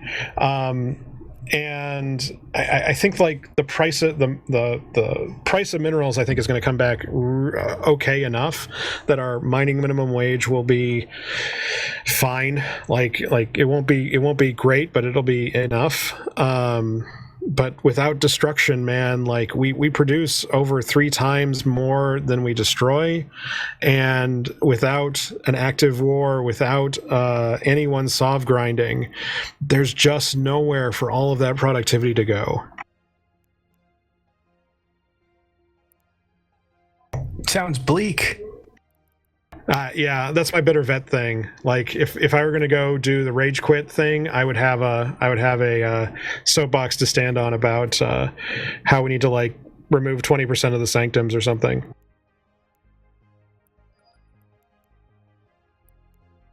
Yeah, I mean, I agree with you to a point, but I think the paranoia that's going on right now between nullsec blocks is driving an unprecedented, amount of dread in Super Titan production. Well, so and I talked about this on this week's show that like I don't hate having a lot of money in the system. Like we saw a peak right after Ascension where we were generating like 2 trillion a day in rat bounties, and like that's fine as long as we have the ISK velocity to chew it through. But as we go down into the colder summer and end up with 0.65, 0.50 ISK velocities, then we have a bunch of money just stacking to the rafters, not doing anything, and I start to feel sympathetic for that blue donut argument that we're ending up towards Serenity, where we have 3 big superpowers or 4 big superpowers who've cut up their piece of the map and are just going to keep grinding money to put it in stacks and stack it up Scrooge McDuck style. And I'm sorry, but like my economic philosophy kicks in about use it or lose it, man. Well, I think there's 2 changes that are going to have a dramatic impact on that. And that is the anomaly changes that were talked about on the Meta show yesterday. The changes to anomalies are going to cause everybody to spread out. It's going to make rental space less valuable. And then, but that's only for mining. What do you think everybody's doing in drone lands? But mining isn't the problem. Mining literally is not the problem. ISK flows are, and like there's nothing. What I'm saying is it's going to cause an expansion, a need for expansion of rental space. What is that going to do? Well, there's only so much space out there. Almost everything is either occupied or rented, right? That's worth occupying or renting. So you're hoping that the changes will predicate a solve war. Exactly, because if you're NC Dot or your Goons or your Darkness or your whoever, and you're sitting there making, let's say, 800 billion a month from your region, right? And all of a sudden it goes to 400 billion a month. Are you going to be okay with that? No, you're going to take somebody else's shit. Well, and I hope, and I'm hopeful. Like if that ends up being the driver, then that's great. But like one of the things that's been keeping the economy, that's been keeping Plex prices from going bonkers since Ascension, has been the fact that there's so much mining. And remember that mining is an ISK neutral money-making scheme, where ratting generates cash as if it were printed off of a press. Mining only gets paid by somebody else who has the money, right? So it's even very slightly ISK negative because you get burned on taxes. But like the fact that all of that money needed to be leveraged to pay, operate, get these guys running, that we keep seeing a volume nerf come through is kind of is kind of disheartening for me. That like it's the wrong change for a reason that it's a boost to keep high sec miners from completely losing their shirts is all it ends up being. from a yield perspective, not from an availability perspective. Yeah, but I think that in combination with moons, at the bottom up income scheme, runners and moons is going to drop out. And you're going to need more space, and you're going to need more runners, and you're going to need more moons. So then But we won't see the moon part of the equation come in until the end of the year. No, I get that, but what I'm saying is you're going to have the first kicker being people need to expand their rental empires because they realize people aren't going to pay. They're not going to pay that kind of ISK for the same space. You can't just sit in a pocket and mine all day with, 40 roar. Manny Bothans, isn't that what happened to you? You're getting kicked out of your space because people want to rent it? Actually, it was the other way around. We wanted to rent our space, and some other folks wanted to live in it. Oh, who wanted to live in it? I think In Panic.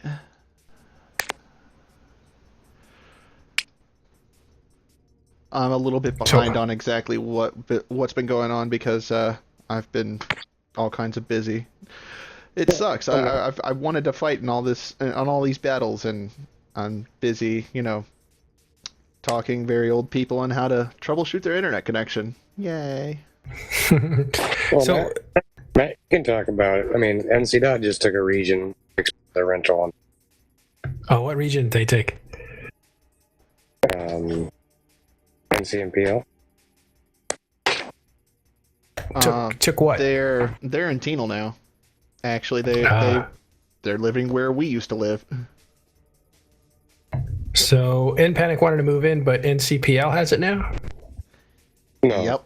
Well, I'm not entirely sure what they're doing with the space that we were planning on renting. We had two pockets. We had the pocket that we live in, and we had the pocket that we rented. The pocket that we live in is now being occupied by NC Dot. I would talk to Lady. They're renting that out. If you guys actually want to rent. Nah. Renting is for weenies. Well, we used to rent. I mean, I used to be a renter. My corporation has gone from renter to SMA pet to being a founding member of our own alliance.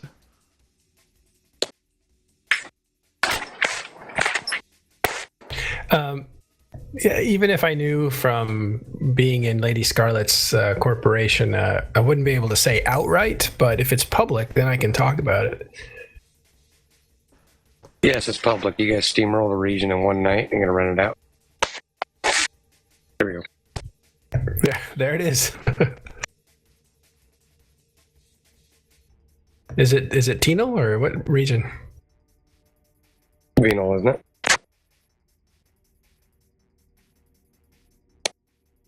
But it's not Venal, it's Tenal. It's not Venal, it's Tenal, because Venal is an NPC space, so it would be Tenal. Yeah, sorry, Tenal. And that is the great white north, I guess.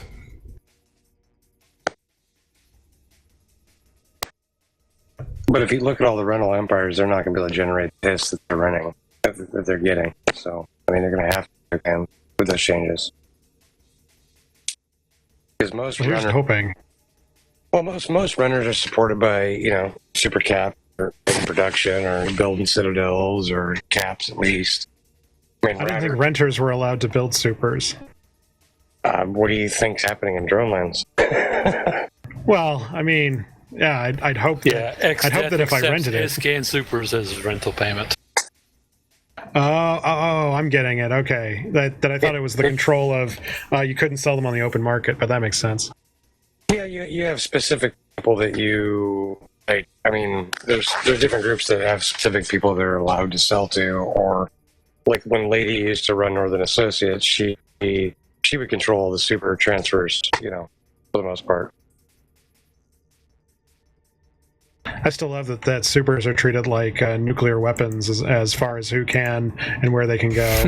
Yeah. Well, here's a really good example as to why that actually is the case and should be the case. In Dronelands, Hard Knocks bought a bunch of their supers. They bought like 30 or 40 supers from runners, and then they're still doing it, proceeded to terrorize the runners and everybody around them with those supers. So that's a really good. That's not a bad thing. That's perfect. Oh, let them sell on the open market. Let everyone have nuclear weapons. Let's see the end of the world where jackoffs have supers and drop them on nothing and get them pwned all the time. I want to see this.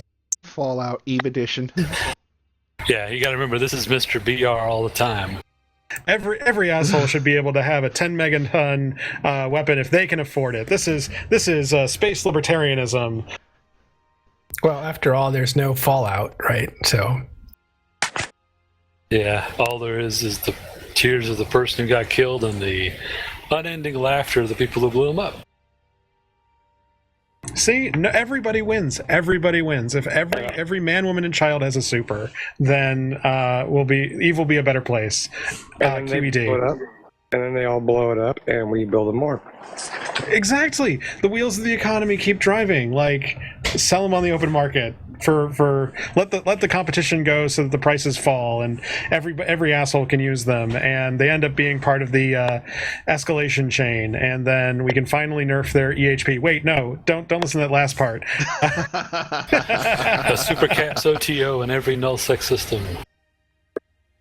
Sorry, I'm letting CCP Lockfox come through again of things I want. I can't have them unless, supers are everywhere and every asshole can get one. So, we can nerf their EHP because nobody cares. They're using them. That'll be fine. Oh, so I want to know when they're going to... Please continue. I was going to say, I want to know when they're going to actually do something about the price of the frickin' excavator drones.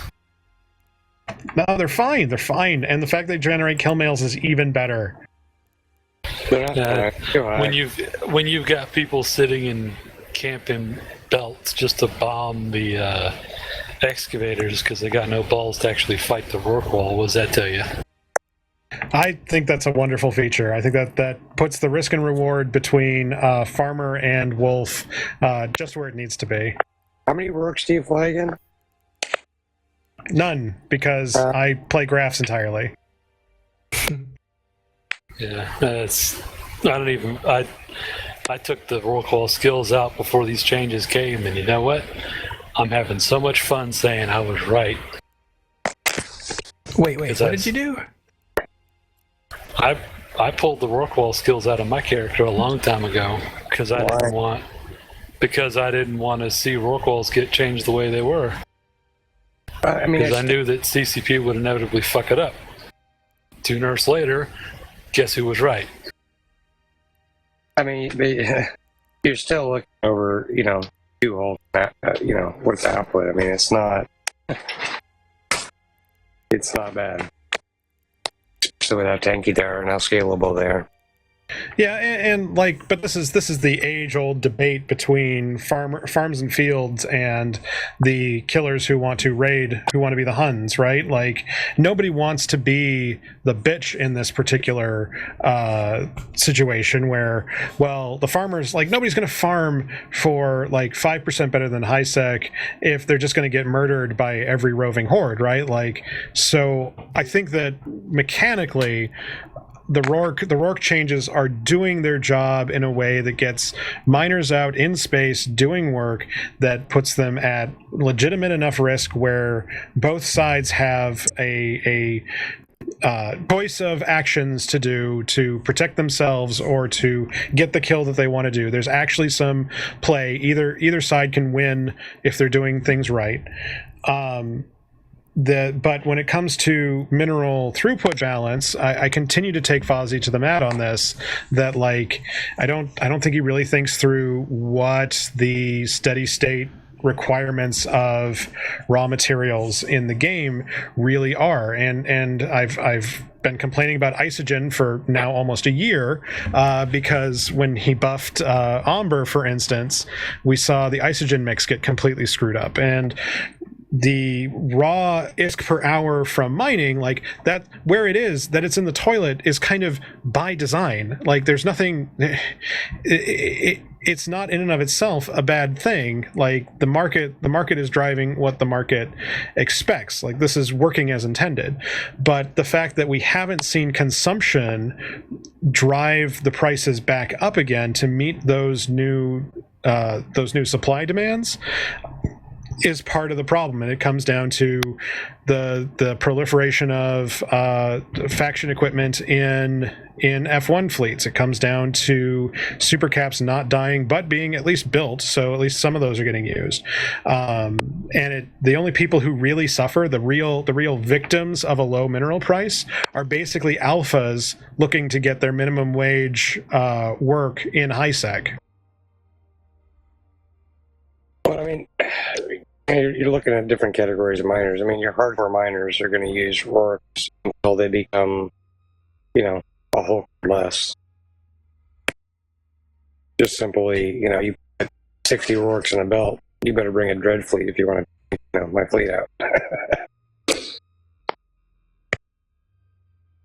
Well, yeah, but like but that's always been the miner's dilemma. It's always been, do I actively mine and I do the right things and I'm actively here like a real human pressing real buttons, or do I not really give a shit and I make enough money between automation, which I shouldn't be doing, and or I only die once a month, but I make back 5 times what I get killed with, then that's still a winning proposition from a mining perspective. So like, it's not any one of these things I don't think is individually a problem. It's the fact that we're stacking a lot more material at the end of the day is the part that gets me worried.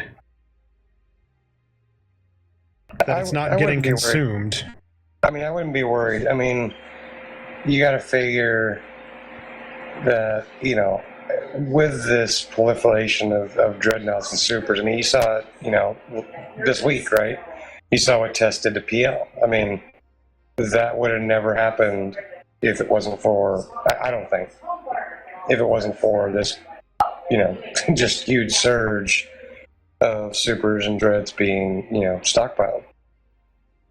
I mean, they're running like 6 Atoyos round the clock. Well, and that's perfectly acceptable. Like, PL is not blessed to win just because they already have a super fleet. Like, that we have an engagement chain that goes up through capitals now in a meaningful way and gives people the opportunity to have a more diverse engagement chain. So each step on the ladder is a little more acceptable to get to. Because this has been my problem with supers for the longest time, is not so much their individual power or their individual price, but the fact that, like, from a normal human level, like, mortal perspective that isn't doing some weird hackery like the faction warfare scams back in the day, or any number of like ISK printing scams that got out of control, but then people got a bunch of rich or whatever. Like, the engagement chain went like, okay, I know what I can do for 1 million ISK. I know what I can do for 10 to 20 million ISK. I know what I can do for 100 million ISK.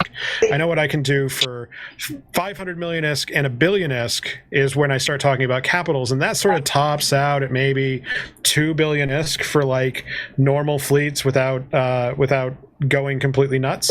The next step is 15 to 20 billion ISK. From 2 billion to 20 billion is a huge leap to make.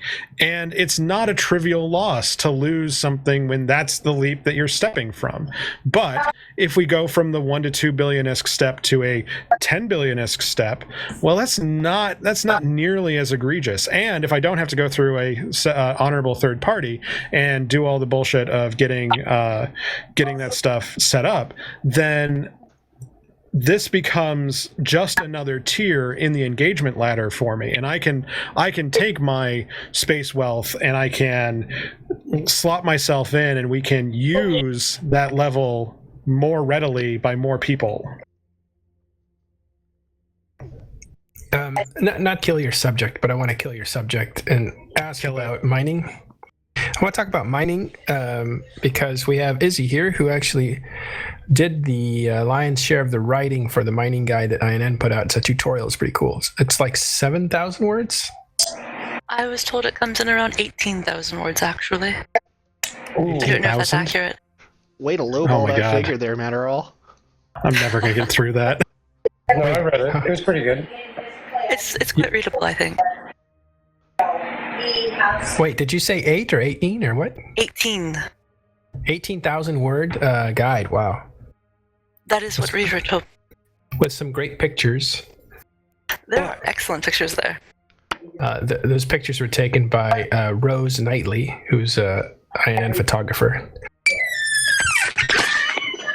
One of my favorite parts of that was that when we were writing the portion on Mute up, Jay. high-sec mining survivability, we went and acquired pictures of high-sec miners exploding by the extremely expedient process of going and exploding them ourselves. It was quite fun. So that's why Mini Love had all those miner ganking fleets a couple weeks ago. Mini Love has miner ganking fleets because Mini Love likes to gank miners. Miners should be We ganked. prefer freighters, but we'll go after miners. Yeah. But it was kind of small scale, but we had a lot of fun. Got some excellent exploding pictures. Isn't there a journalistic problem with like creating your own content as a photographer? I don't No, as think long so. as We you're were not a just war getting photographer, you're examples. fine. This isn't the Lord of War. Yeah, wasn't there a movie about that? Oh yeah, it was Nightcrawler recently. Would stage his own crime scene. Well, anyway, was it exhausting to do something that big? We wrote it in about a period of 2 weeks, and so it was quite exhausting at the time. And I was also preparing for surgery, and so I was really swamped the whole time. But it was also exhilarating in many ways. We got out a really good product, I think, and it's the mining guide touches on more than just this is how you mine, lock rock, shoot rock, etc. It tries to teach people the theory behind it and how to stay safe, and a lot more detail than you might see in a lot of places. And Yeah, it but is. Oh, go ahead. Yeah, I don't know. 2 weeks of writing that fast, I would be exhausted. Thankfully, we're going slower on some of the other ones. I've been working on a production guide for, heck, probably at least a month now, and I'm probably 15k words in, but I've been doing it pretty much solo, the writing at least, and a lot of stuff's been going on, but making steady progress. Well, 15,000 words on an industry guide. So are you scratching the surface yet?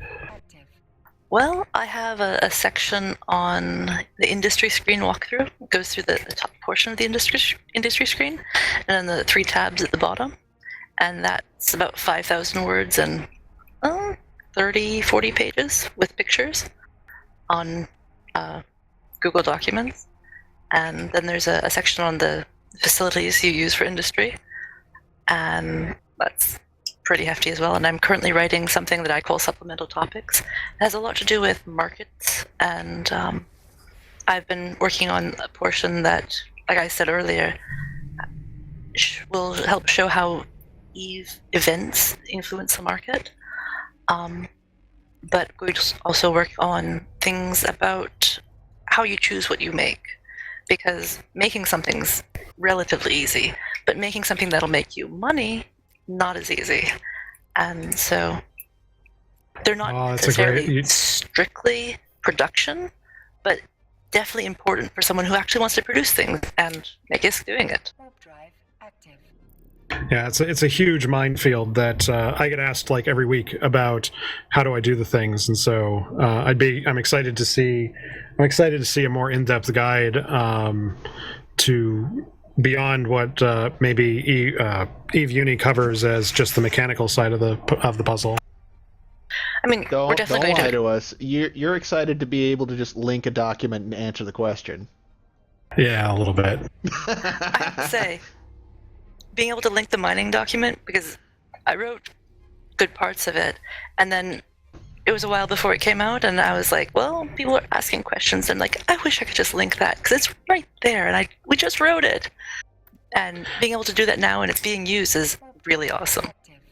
Yeah, and especially if you can get stuff that covers like the top 10 things you need to know when you're starting thing to get through the intro. Because I always feel bad that we're answering the same questions every week. I've got the lawyer answer down of, well, it depends, because, well, it depends. And like I really need you, Mr. Guy who's asking, to go through and understand the mechanics and maybe do a little bit of it. Get your 101 chops underneath you.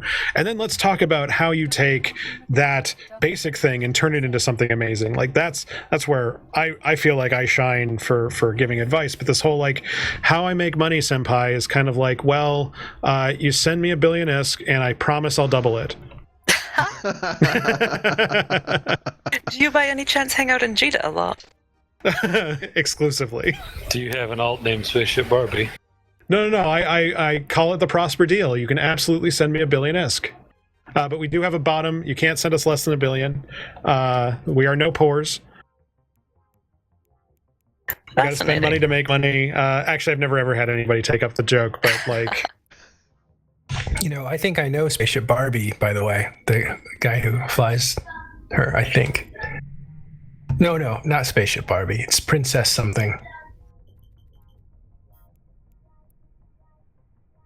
Yeah, I know who you're thinking of. Do you know who I'm thinking of? Yeah, I met him in Vegas too. Oh, no, he wasn't in Vegas. But I'll just tell you, they're honorable third-party guys, and what they do is they create names to infiltrate, right? They put somebody into certain marks or marked corporations leadership by making a female character, and usually, literally, they said you got to name it something very feminine like Princess or Barbie, because that works better. I can't believe that works in this day and age. Yeah, it totally works. God. Get out of your basement, guys. And then what they do is they get their wife on comms just for one or two chats, just to substantiate that it is actually a woman whose player character is Barbie or Princess. And next thing you know, they're a director in the corp. That is that's awesome. pathetic. I'm trying so hard not to laugh over you on the stream. It's just so fucking funny. I can't believe mailbox dancing continues to be a thing after, 15 years now? I was just about to say that. I used to have a mailbox dancing tune. A lot of spies do that, though. It's very common. I find it works best with any form of elf. Oh my god. All those space goats do work. I don't see why it's surprising, because... well, I don't know. I think that there's something, the anonymity of having, if you're projecting this is a female I'm talking to, like I can see a lot of guys giving into that, and there's no way to really, I think it's very hard for most guys to treat women like equals. They treat them either too good or too bad. Space catfishing now. Yeah, I might be wrong. That's just my intuition, because I've seen it over and over and over again. Guys have girlfriends, in the game, and if they don't have girlfriends, they're kind of flirty with girls in the. And how awkward is it when a woman joins your corporation? Like, the guys start acting weird. They start acting differently. Did nobody get all the men are men, all the women are men, and all the children are FBI agents talk about interacting online? I've had that talk many, many times. Well, and Izzy, I hope you get to take several dudes to the cleaners for being for assuming such. Yeah. What do you mean? Yeah. Oh, well, let me white knight or whatever. By the way, Dronica says that we don't accept women in our corp, and I'll tell you what, Lady Scarlet's like, no women in the corp. Or they have to be like married to one of the guys or something very, very, very specific, but definitely no women in the corp, because there's always drama that follows. It's not necessarily their fault. It's the guys that can't handle it, I guess. That's so shitty, though. I have to say that I've been behind the scenes of a lot of alliances, and there is an inordinate amount of, how do I put this? a lot of the women that play that get into like leadership positions, they cause a lot of drama. It's not. I wouldn't say it's like the members' fault. It's, there's a very few, I think probably 10 women I know in Eve that weren't drama. I mean, look at Wicked Princess. Holy shit. No. A lot of stories revolve around her.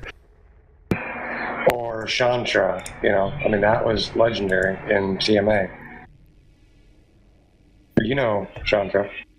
The Chandra, I don't know. Valium's ex-wife. Daryl. Oh.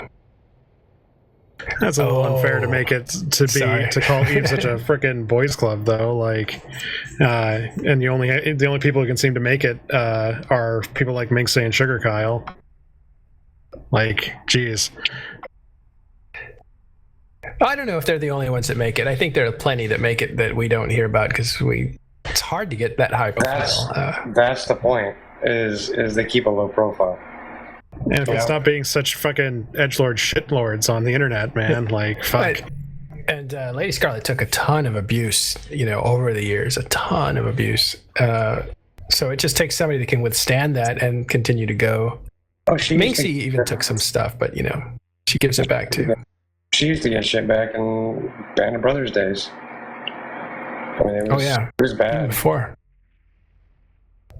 And I know that Minxie took some abuse, but she's good at fighting back, and I don't know. I think she just managed to.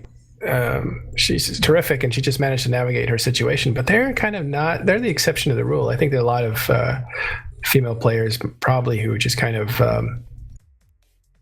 try not to get involved in drama. I don't know. It's totally a mystery to me. Izzy, you're a female playing Eve. How's it work out? Oh my god, I'm gonna go cringe in a corner. Oh dear. Answer for all your women type. You're representing women everywhere. How about no? Okay, good. I will say that some places are better for... I found that GSF is an excellent place to be female. They have good policies in that they strongly discourage some bad behavior, shall we say. Well, nice. I felt stupid. Yeah, Crawler just pointed it out. I decided, what, I'm going to do something fun. I'm going to fly around in Lowsec in my worm, and I got to a novice site. There's 2 frigates in there. I'm like, yeah, I'm going to pwn these motherfuckers. And then I realized my safety was on green. Time to run. I just saw that. Took a load of shield damage before you figured it out. Yeah, I'm like, why aren't you attacking? Why aren't you fighting? Fuck. You just gotta send hugs, man. Well, hey, they got some free Hobgoblin 2s. Are you gonna festival launcher them to death? Or you probably can't do that, can you? I think you can use a festival launcher, but that's about it. Yeah, that's about it. Anyway, back to the mining topic. We'll skip mining. Yeah, let's talk about that. Forget the gender topics. Let's talk about mining.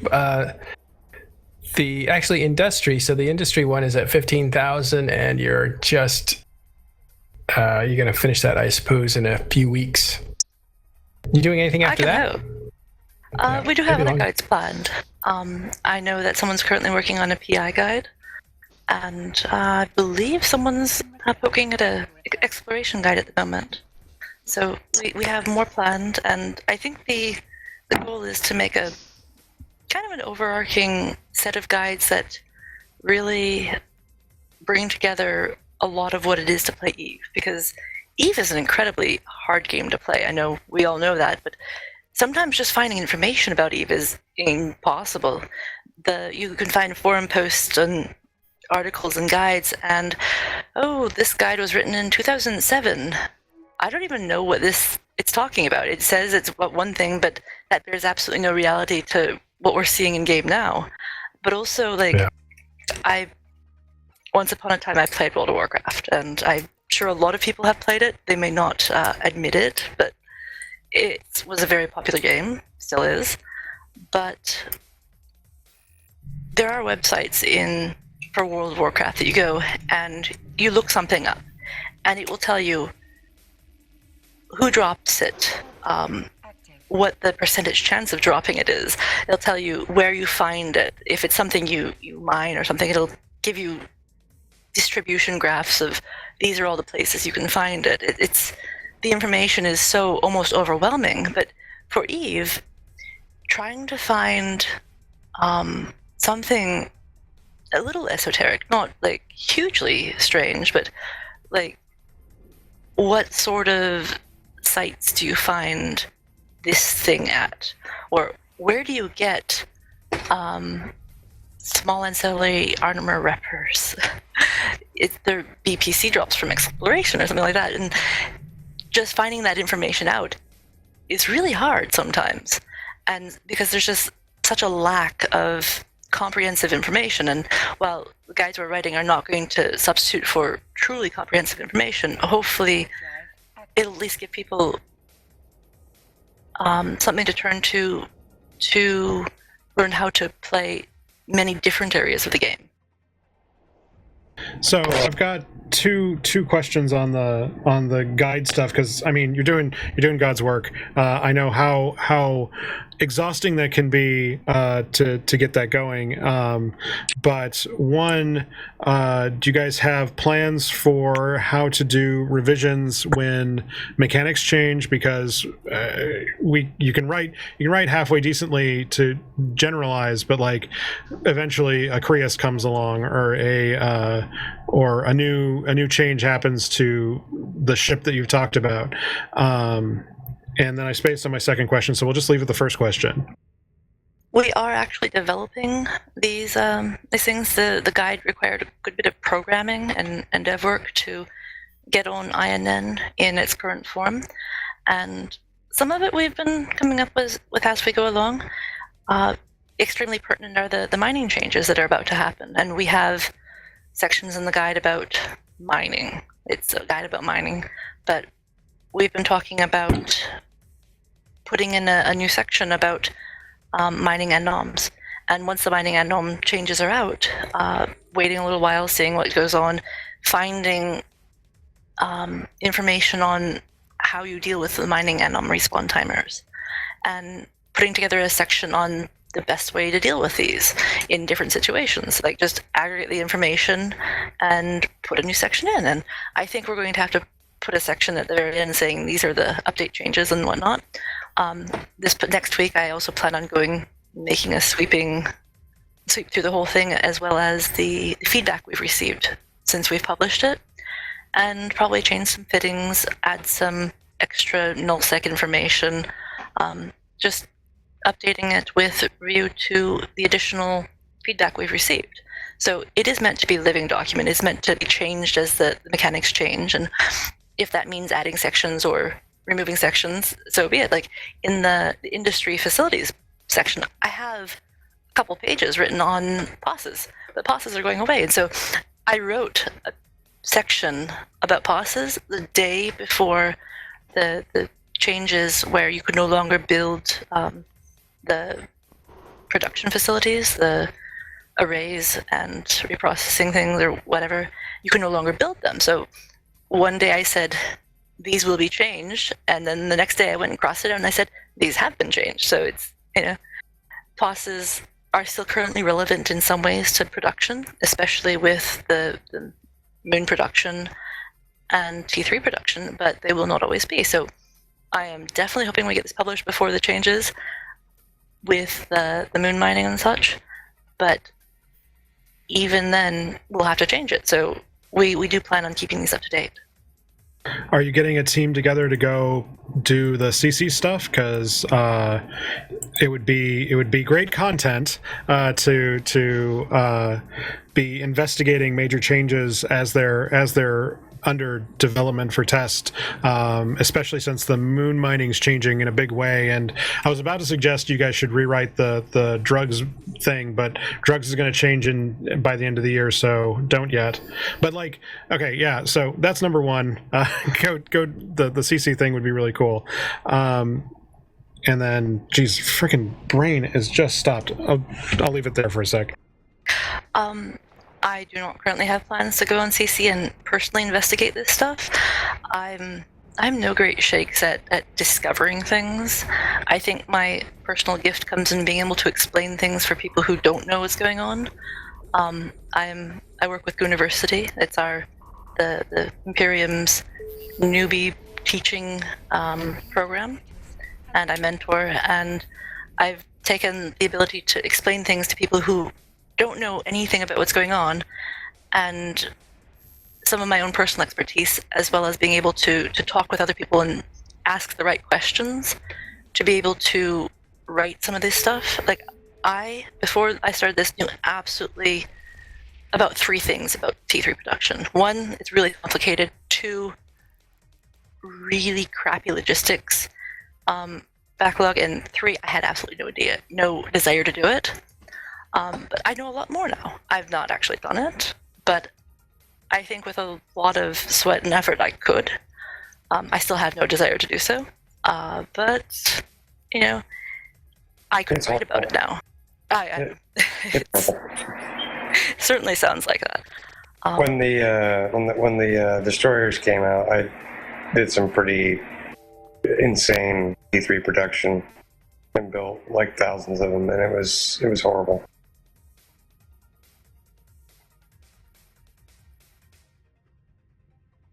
Yeah, and so like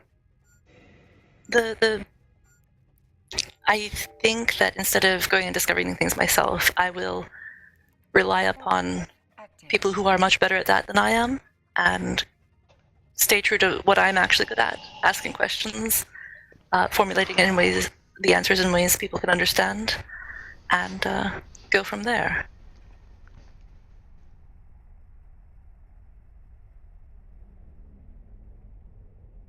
Whew, okay. I fixed my mistake from previously, and I got 2 kills out of it. That was awesome. Hooray! Oh boy. Don't worry about silence here. I edit that out later, so yeah. Don't feel pressed to talk about things. I probably should have mentioned talk that about earlier. is the what all these changes mean to the average nullsec miner and the hardcore super guy that multi-boxes 60, 70 works, that type of difference. Because I think there is a big difference between the two. I think there is as well, and I think we're going to spend a time finding out what those differences are. For a person who has so many Rourke walls, they're definitely going to have to move around some. For the people who don't have as many, the smaller miners, I think everyone's just going to have to spread out some for one. And also, people are going to have to adjust. This is EVE, it's a living game. We have to adjust to what comes our way. We don't have to be happy about it necessarily, but it's not like we have a choice exactly except to stop playing. Well, I think the other thing is a slight nerf in drones or throughput. Major multi-boxers, it's like, oh no, I go from making 20 billion ESC an hour to 17. Oh my god. Oh my gosh, I'll add another, 6 work walls and make it up. Yeah, so instead of being able to build, 5 dreads in an hour, you build 4.5. Exactly. I actually think it's a bigger nerf to the individual player than the multi-boxer. Because you look at Leroy, right? An individual, he's got to rely on, support, so on and so forth. It is absolutely a bigger nerf to the individual player. They have, I personally fly 2 Rourkes. I fly 2 Rourkes, and if I want to get intense with it, 4 Hulks at the same time. And so I am by no means a huge miner. And people who only have a few ships, be it a Rourke or not a Rourke, they're going to be hit the hardest, I think, because, there are people they mine because they like to mine. They like the casual environment. They log in, they go they're in their mining system, they undock, they go to their group that they hang out with. They mine a couple hours, then they dock back up and go, on with their life. But they're going to face a few challenges of where are they going to mine. Like, people have to spread out, so they probably won't be able to mine in the same system as all of the people that they were hanging out with before. Where do they spread to? All sorts of stuff like that. And it's going to be challenging, I think, more for them, because they're the ones that have to make way for the people with 50 works, because, someone with 50 works comes in and they'll mine that belt out really fast, and you really don't have any say in it. It gets mined out, and you're like, well, now I have to move because it's going to take 5 hours for this belt to spawn. And so, yeah, it's going to be interesting in that aspect, and I think there's going to be an increase in drama from it. But well, I think there's also another component, which is, we were talking about the drone costs, and we were talking about the economics of things, right? Serious hardcore multi-boxer miners, which is where a lot of the minerals are generated, and a lot of the supers are built and dredge are built, and so on and so forth. Sorry, it's coming. The kind of sad thing, or I guess you say, the harsh reality of being a multi-boxer, right, is you have a cost of doing business. You know you're going to lose shit, right? Especially if you're pulling 40 or 50 works. Now, if you lose a work, it's a couple minutes of mining and you replace it. Indeed, but for someone who's smaller, it's a lot bigger investment. Well, exactly. When works first came out, you could mine, a work in 2 hours with one work. You're doing a billion ISK an hour. You could mine a lot, and the high cost of the roark, it used to be, 12 billion you're putting on field. Now it's somewhat reduced to maybe 7-8 billion with the roark wall and the fit and the drones, and the reward has gone way down, but the risk of flying a roark wall in space has actually gone up with the nerf to drone speed.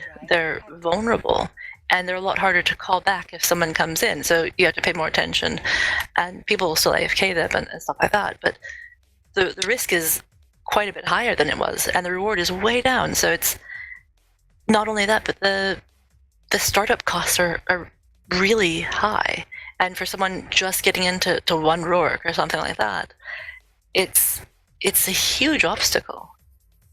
Well, so the guys who are complaining about their ISK per hour, though, I worry that a lot of you guys have this idea that you did the calculations right before or right when the stuff launched, and then of course it's gone down from there because it was such a great deal. Everyone is doing it, right? And even before the nerf, we were talking about just astounding amounts of material coming through the system. So like the prices we're at, the ISK per hour we're getting before we even talk about the availability nerf, I think that's where you really need to set your expectations, is not at the level where it was competitive with super ratting, but down at the level where you gotta work for your money. And I don't have a ton, like, I get that the onesie twosie guys are going to get screwed by this, and I'm sorry, I really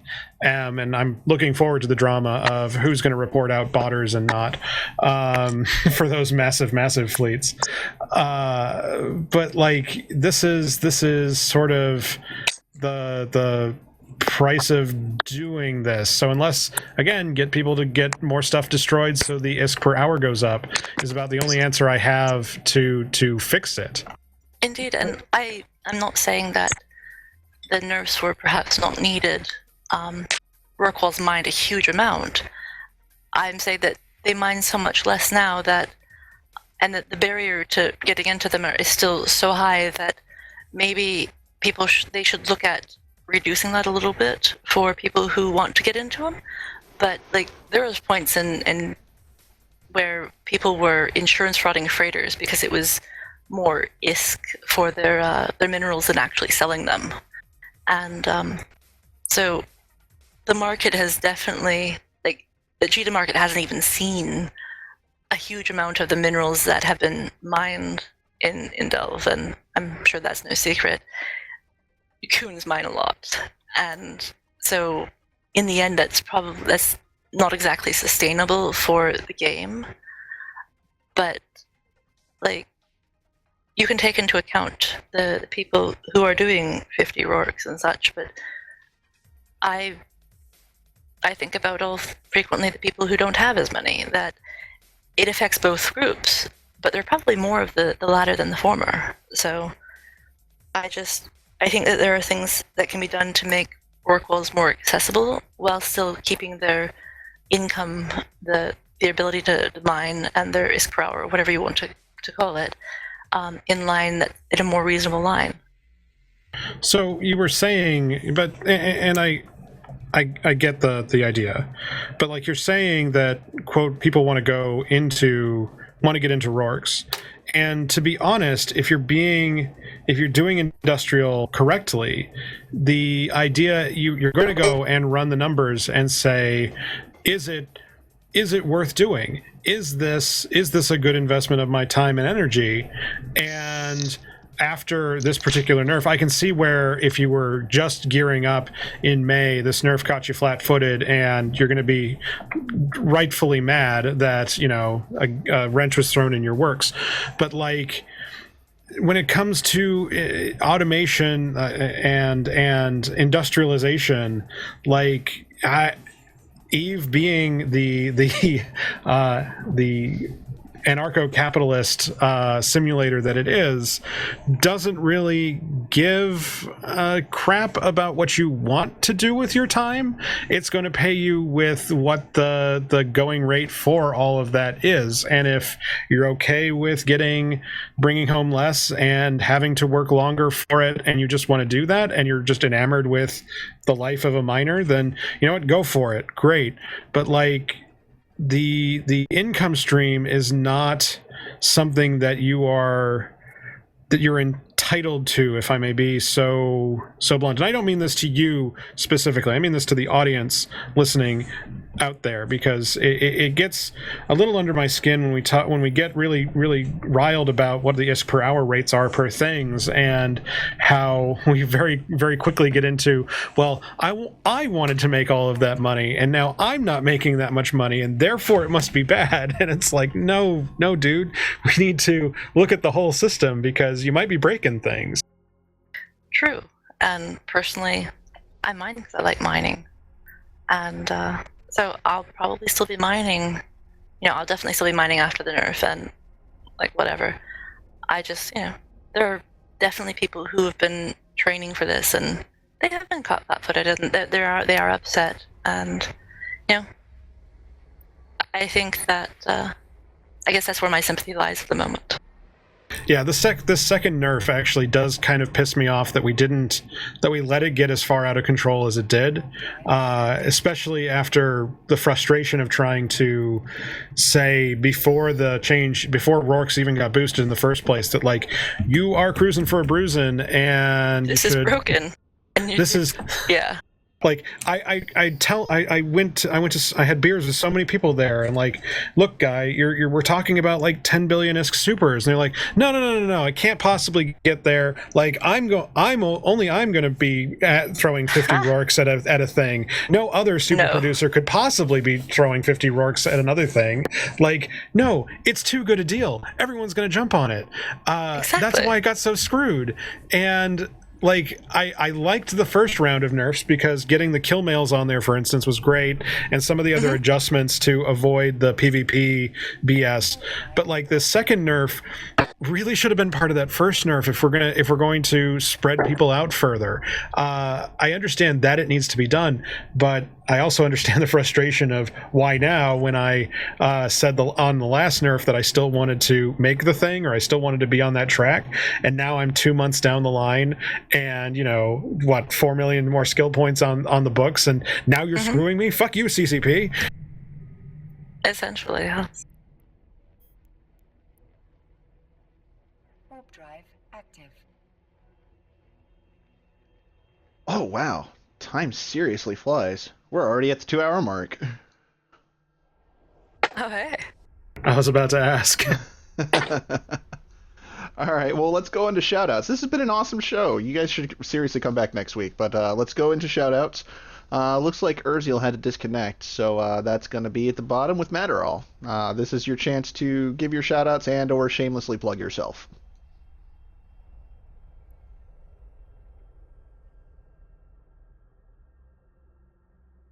Izzy, I think you're leading. No. You said Matterall's Oh, from the first. bottom. Matterall's first. You're right. Yep. I'm listening. Maybe he's singing. He may have stepped away for a moment. All right, we'll get to him later then. Lockfox, you're up. Well, I want to thank you for having me on the show, and I want to thank the great guest list you put together here. It was really great talking with everybody. And if you want to tune in to Eve Prosper, our last show is next week. I believe it's going to be Saturday 1800, but that might change. I'm trying to make it so that everybody can tune in. We can have a whole space retirement party where we talk about graphs. It was great talking with Izzy and company. I really love the fact that we're getting that they're getting the guides redone because that's been desperately needed. But it's really great to talk shop with all you people, and if you want market stuff and you're not getting it, SEC Lounge in game and out of game, Caleb Aranya runs that project and he's friggin' everywhere. They also run the Blue Horseshoe Club podcast, which I think they're trying to do weekly. There's Rodin at EVNT TV who's doing weekly speculation on Tuesdays at 0100, I think. It's either Tuesday or Wednesday 0100. And then, of course, the primary, the only, DeLone Wolf, who inspired my show and will continue long past my absence. So you can still get all of the market stuff you ever wanted. Awesome. Jay.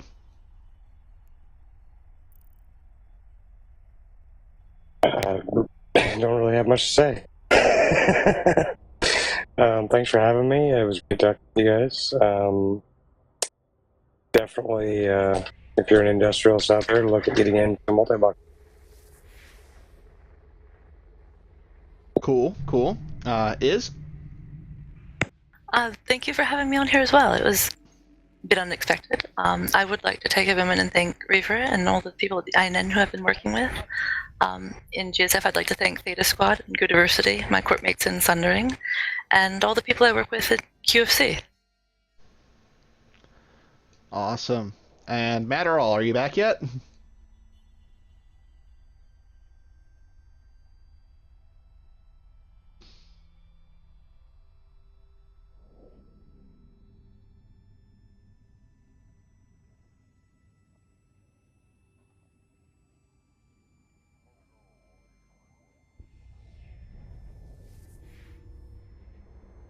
Okay, yeah, Matterall had to run, so we'll skip him for shoutouts. Matterall wants to give me a shoutout because I'm so awesome. He also wants to give a shout out to everyone who's listening because that's what makes me so awesome. And I'm going to stop tooting my own horn so that I can do my own shout out and toot my own horn some more. Toot toot. I want to give a shout out to everybody who showed up. It's not a show without guests. Without guests, no show can happen because I've tried to do this by myself. I've run it like 20 minutes and then edited out the silence to 5 minutes, and it's just bullshit and garbage. So I do want to thank everybody who's come on to the show. Open invites to every one of you guys. I do this every night, every Sunday night at 9 p.m. Central, 0200 Eve time currently. And I do want to thank everybody for coming. So for Izalis, Jay, Lockfox, Matterall, the absent Urziel 99, and myself, this is Manny Bothans reminding you that Manny Bothans died to bring you this broadcast. Fortunately, his medical clone was somewhere nearby.